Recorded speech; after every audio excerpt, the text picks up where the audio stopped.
Hey VC, Big Star 1000 with the part 2 of the Gimme 10 on UK jazz, and this week we will talk about jazz rock from the early 70s, well, the 70s in general, we'll say.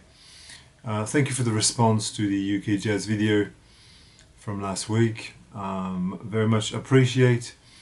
And I'll start with a classic, an absolute classic of the genre, and this record is Street Noise by Julie Driscoll, Brian Auger and the Trinity. Julie Driscoll, I spoke about her last week. She is the wife of Keith Tippett, the leader of the band Centipede, and I was talking about his solo record last week, if dedicated to you, but you weren't listening, which to me is an absolute masterpiece. And his wife, Julie Driscoll, as she was known before she married him, there she is. She was in a group with Brian Auger, who is the king of organ players, of Hammond B3 players in Britain, really undisputed king. Made many records under his name, under Brian Auger's Oblivion Express, which I have as well. But this is his finest moment, I think. It's a double record. It's a very varied selection of songs. It goes from lightly psychedelic songs to progressive numbers, but what dominates is the interplay between Julie Driscoll's jazzy voice and the Hammond playing of Brian Auger. But the opener, Tropic of Capricorn, and then there's Czechoslovakia. There's it's a great song on this. Ellis Island, Save the Country. There's a version of Indian Rope Man, which is basically African Herbsman. Bob Marley and the Wailers. It's the same song. Very dynamic, very essential record. Really a brilliant jazz rock record. Kind of progressive jazz rock. And in the same vein, that was from 1969, I believe. In the same vein, I must talk about Affinity as well. Affinity is a very, at least stylistically, very close relative to Street Noise. Affinity was a band built around the organ playing of Linton Naif and the soaring vocals of Linda Hoyle. I'd say Linda Hoyle is more a blues singer, and Julie Driscoll is more of a jazz singer. That's how you would distinguish them. But here you've got the same kind of dynamics as you've got on Street Noise. Lots of organ, harpsichord, electric piano, and kind of a funky, progressive kind of sound. There's a very unnecessary cover of All Along the Watchtower on this, but the rest is fire. It's very good album. This is a reissue. The Street Noise is an original, but this is a reissue. But I don't mind. It's a good pressing, and I love it. It's a great record. Okay, so let me continue with a classic record that I have spoken about on the VC in one of my very first videos. I spoke about this record in 2011 when I joined up, when I started making vinyl videos, and I used to have this series called Obscure Classics, where I just showcased an album every week. And the first album I ever showcased was this record here, McDonald and Giles. I mean, look, in my opinion, it's one of the best records ever made. What I love about this, it's very hard to define what type of music you've got there. It's a sort of very clever mix of prog, funk, a little bit of psych, and jazz. Obviously, we're talking about jazz here.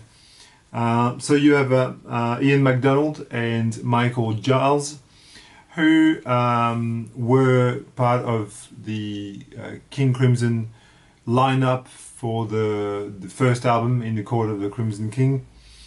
And you can hear them all the way through. And this album is, you know, has very, very similar sounds found on this, albeit in a kind of less sinister, less dark kind of manner. So Michael Giles is the drummer in King Crimson, and Ian McDonald played, I think, electric piano, flute. What else? On this he plays organ, sax, flute. Michael Giles plays drums, percussion, and his brother Peter Giles is on bass. And you have the appearance of Steve Winwood there, and Steve Winwood was recording with Traffic in the same studio at the Island Studios. This was first released on Island Records, 1970. I mean, talking about the songs, I mean, Flight of the Ibis, Is She Waiting?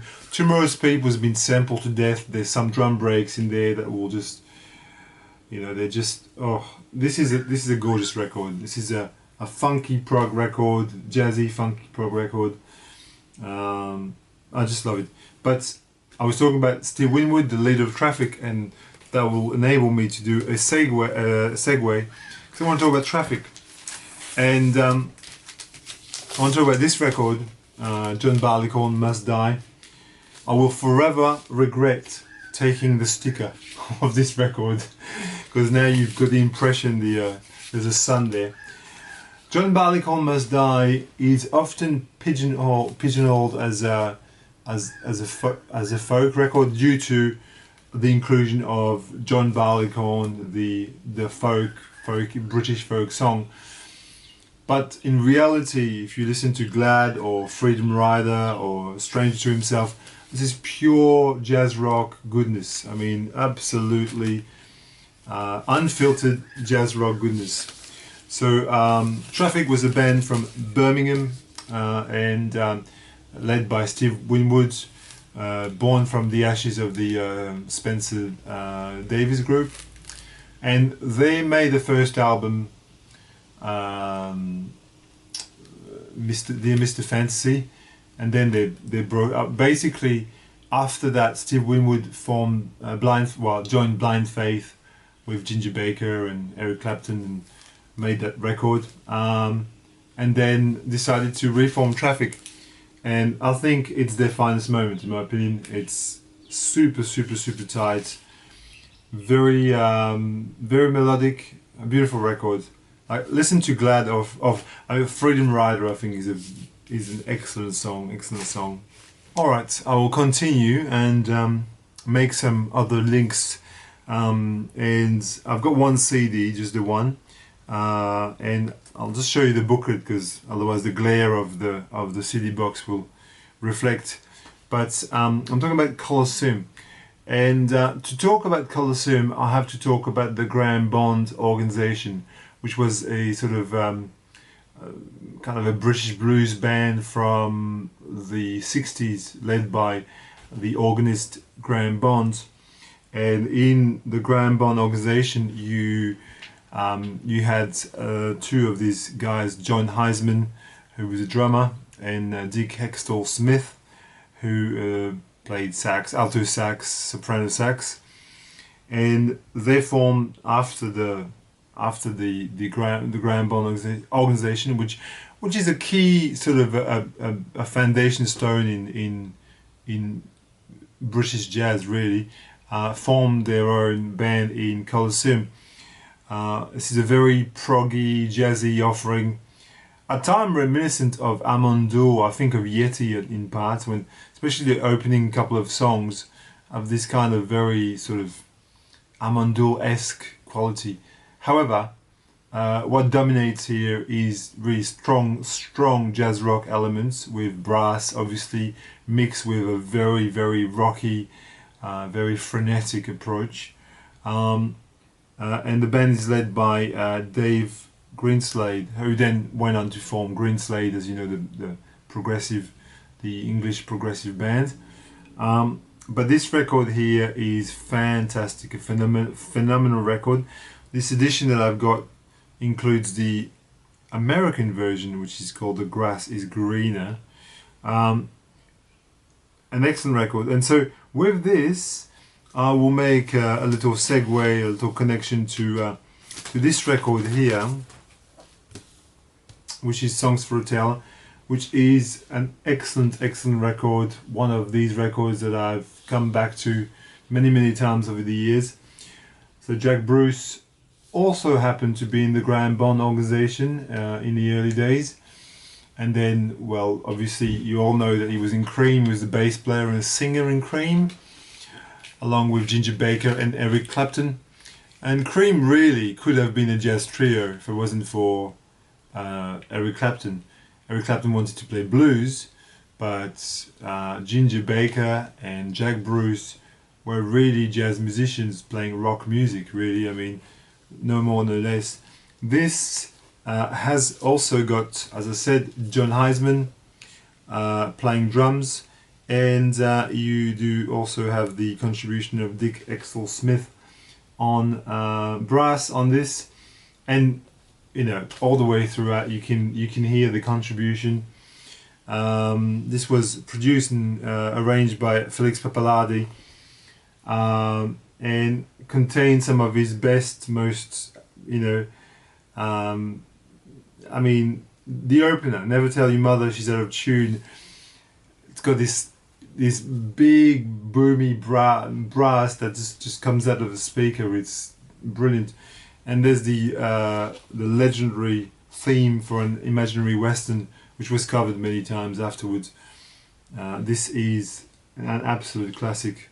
Also a record that I talked about in the early days of the VC.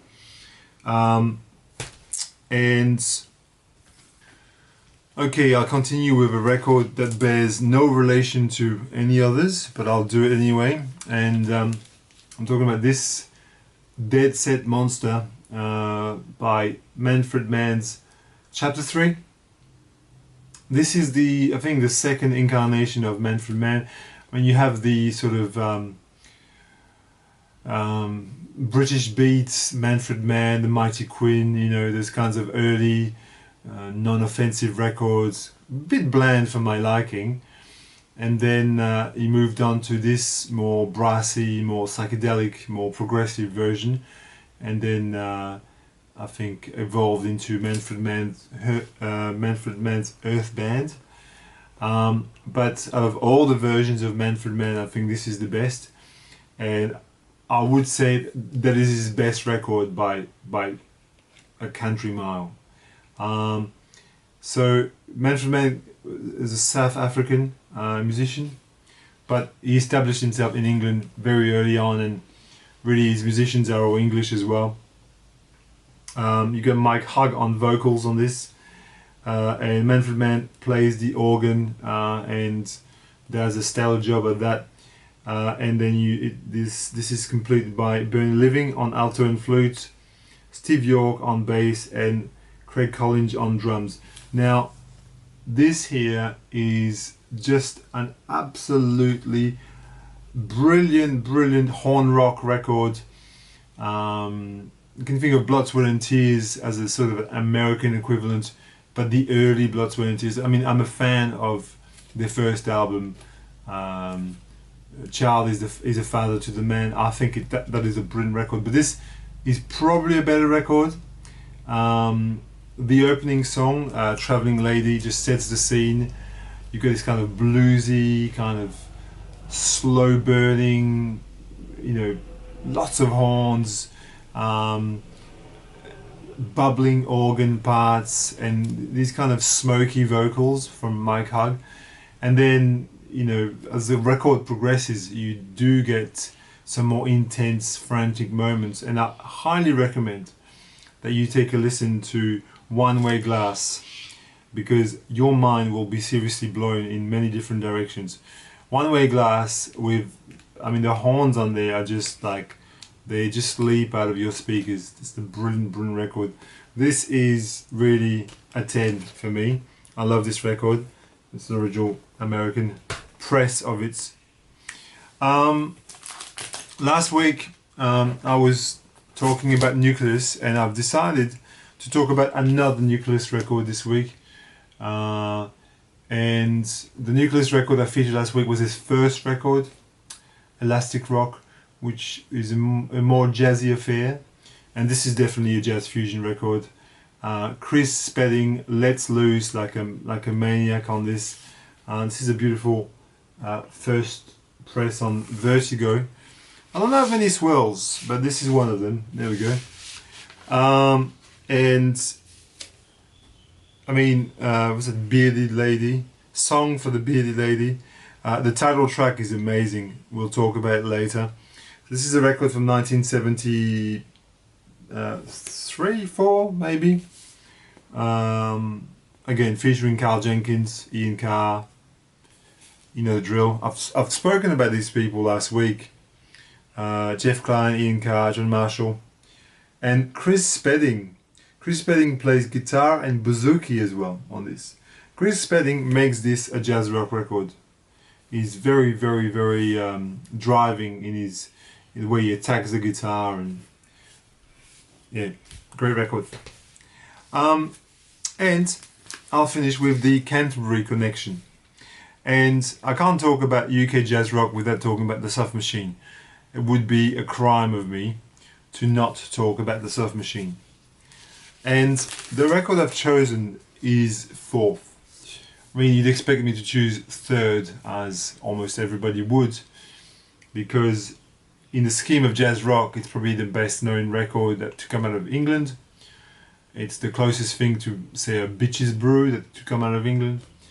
But I've decided to talk about this one today because I think that it's jazzier. It's lost some of the whimsical qualities of, for example, songs like Moon in June. And this is the record where really Robert Wyatt was starting to feel like he wasn't part of the band anymore. It was just before he formed Matching Mole. And this is really a record that is driven by the three other members, and specifically by Mike Ratledge, the organ player. I really do like this record. I do rate it. It's not in the greatest condition. My sleeve there. It's a first French pressing, I think. But Elton Dean is absolutely brilliant on sax on this. Yeah, I really do think this is an underrated record. The thing with Canterbury prog is really there's a line that's blurred between prog and jazz. Like, there's a lot of Canterbury prog records that I could have included in this list solely because they sound very similar stylistically to jazz records. Case in point is this very, very fine record by Hatfield in the North, which is the last record in my selection today. And Hatfield North is basically the quintessential Canterbury rock band, really, as it has members from, in no particular order, Caravan, Egg, Matching Mole. I think there's members of National Health, people who play National Health. So you've got almost every major band from the Canterbury school, bar Soft Machine, which is represented on this. The instrumentation is also very interesting. You know, you've got some oboe and bassoon, French horn, flute, soprano and tenor sax, clarinet, plus a choir of girls, the very wonderful Norvettes. And obviously you've got the, Richard Sinclair, who was in Caravan, right? Dave Stewart from Egg. And I was even including, an Egg record in this list, So this is the second record, the Rotters Club. I think their best record, by a whisker, but so there you go. That's my Gimme 10 for you this week. And next week I will attempt to speak about the modern UK jazz scene. So we'll talk about, you know, Nubia Garcia and Shabaka Hutchins and the like. Alright, love you all. Cheers.